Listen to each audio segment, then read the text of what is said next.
നമസ്കാരം, BMC news live കൊച്ചിയിലേക്ക് സ്വാഗതം. ഈ വാർത്തകൾ നിങ്ങൾക്കായി അവതരിപ്പിക്കുന്നത് Cochin Kalabhavan Angamaly franchise, powered by ഹീലക് Thottakattukara, Josh mall Mukkannoor, cleanser, BMC film production and Nazrath Vilas.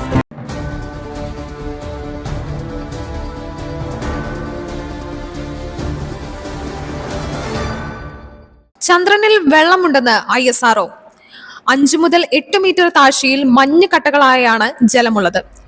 ചന്ദ്രനിലെ ധ്രുവ പ്രദേശങ്ങളിൽ വെള്ളത്തിന്റെ സാന്നിധ്യം കണ്ടെത്തിയെന്ന് ISRO.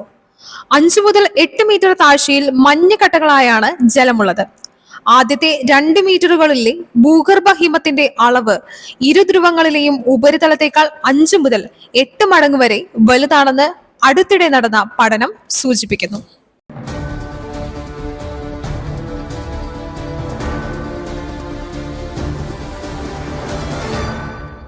ഡ്രൈവിംഗ് ടെസ്റ്റ് പരിഷ്കരണം. ഹൈക്കോടതിയുടെ ഇടക്കാല ഉത്തരവ് ഇന്ന്.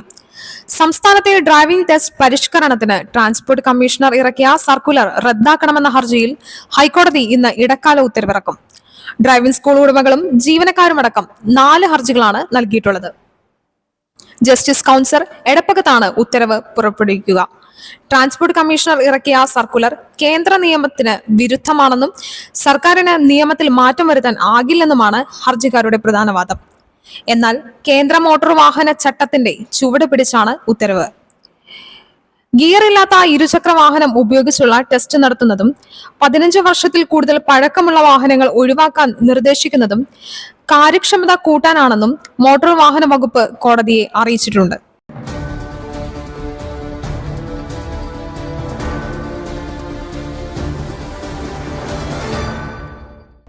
US കോളേജുകളിൽ പാലസ്തീൻ അനുകൂല പ്രതിഷേധം അലയടിക്കുന്നതിനിടെ 2000 പേരെ അറസ്റ്റ് ചെയ്തു. ഇസ്രായേൽ ഹമാസ് യുദ്ധത്തിനെതിരെ കോളേജ് ക്യാമ്പസുകളിൽ നടന്ന പ്രതിഷേധവുമായി ബന്ധപ്പെട്ട് ഇതുവരെ 2000 പേരെ അറസ്റ്റ് ചെയ്തു. അസോസിയേറ്റഡ് പ്രസ് പറയുന്നതിനനുസരിച്ച് ഏപ്രിൽ 17-ന് കൊളംബിയ യൂണിവേഴ്സിറ്റിയിൽ ഒരു പ്രതിഷേധ ക്യാമ്പ് ആരംഭിച്ചത് മുതൽ 35 ക്യാമ്പസുകളിൽ ഉടനീളം അറസ്റ്റുകൾ നടന്നിട്ടുണ്ട്. അതിനിടെ മിനിയാപോളിസ് ക്യാമ്പസിലെ ക്യാമ്പ് അവസാനിപ്പിക്കാൻ ഫലസ്തീൻ അനുകൂല പ്രക്ഷോഭകരുമായി മിനസോട്ട സർവകലാശാല അധികൃതർ വ്യാഴാഴ്ച കരാർ പ്രഖ്യാപിച്ചു.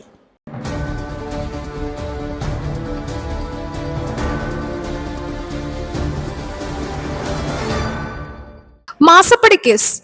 മുഖ്യമന്ത്രിക്കും മകൾക്കുമെതിരായ ഹർജിയിൽ വിജിലൻസ് കോടതി ഇന്ന് വിധി പറയും. മാസപ്പടി കേസിൽ മുഖ്യമന്ത്രി പിണറായി വിജയനും മകൾ വീണയ്ക്കുമെതിരെ വിജിലൻസ് അന്വേഷണം ആവശ്യപ്പെട്ട് സമർപ്പിച്ച ഹർജിയിൽ ഇന്ന് കോടതി വിധി പറയും. തിരുവനന്തപുരം പ്രത്യേക വിജിലൻസ് കോടതിയാണ് വിധി പറയുക. മാസപ്പടി കേസിൽ മുഖ്യമന്ത്രിയുടെ പങ്ക് തെളിയിക്കാൻ ആവശ്യമായ രേഖകൾ ഹാജരാക്കാൻ ഹർജിക്കാരനായ മാത്യു കുഴൽനാടൻ MLA കഴിഞ്ഞിരുന്നില്ല.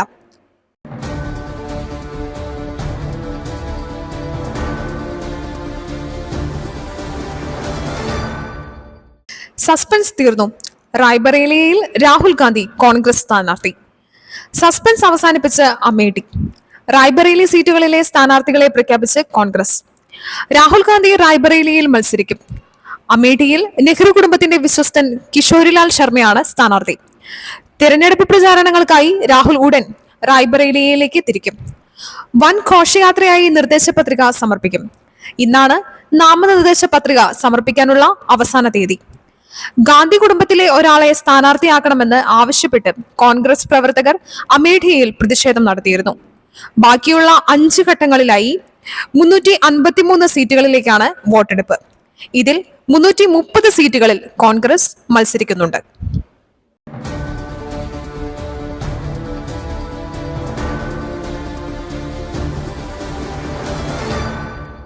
ചുട്ടുപൊള്ളുന്ന ചൂടിന് ആശ്വാസമായേക്കും. ഇന്ന് 10 ജില്ലകളിൽ മഴ മുന്നറിയിപ്പ്. സംസ്ഥാനത്ത് ഉഷ്ണതരംഗം മുന്നറിയിപ്പിനിടയിലും 10 ജില്ലകളിൽ മഴ ലഭിച്ചേക്കുമെന്ന് കേന്ദ്ര കാലാവസ്ഥാ വകുപ്പ് അറിയിച്ചു. തിരുവനന്തപുരം, കൊല്ലം, പത്തനംതിട്ട, ആലപ്പുഴ, കോട്ടയം, എറണാകുളം, ഇടുക്കി, മലപ്പുറം, കോഴിക്കോട്, വയനാട് ജില്ലകളിലാണ് മഴയ്ക്ക് സാധ്യത. എന്നാൽ എവിടെയും അലർട്ടുകൾ ഒന്നും തന്നെ പ്രഖ്യാപിച്ചിട്ടില്ല. അതേസമയം നിലവിൽ സംസ്ഥാനത്ത് നിലനിൽക്കുന്ന ഉഷ്ണതരംഗ സാഹചര്യം കണക്കിലെടുത്ത് പ്രൊഫഷണൽ കോളേജുകൾ ഉൾപ്പെടെയുള്ള എല്ലാ വിദ്യാഭ്യാസ സ്ഥാപനങ്ങൾക്കും മെയ് 6 വരെ പൊതു അവധിയായിരിക്കും. മുൻകൂട്ടി നിശ്ചയിച്ച പരീക്ഷകൾക്ക് മാറ്റമുണ്ടായിരിക്കില്ല. ശക്തമായ കാറ്റിനും മോശം കാലാവസ്ഥയ്ക്കും സാധ്യതയുള്ളതിനാൽ മത്സ്യത്തൊഴിലാളികൾക്ക് ജാഗ്രതാ നിർദ്ദേശം നൽകിയിട്ടുണ്ട്.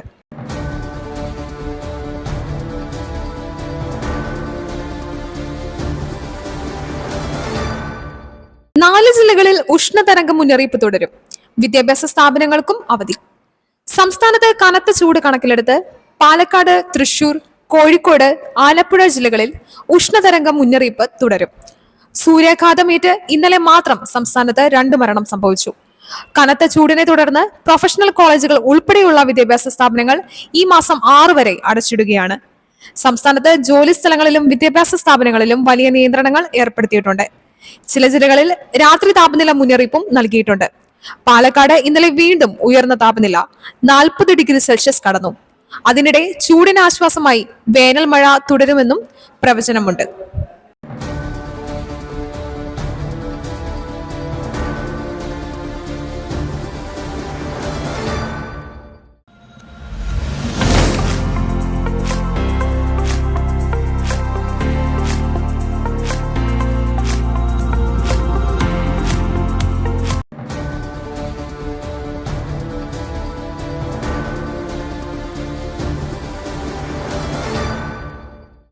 മറ്റൊരു വാർത്തയുമായി കണ്ടുമുട്ടുന്നത് വരെ നന്ദി.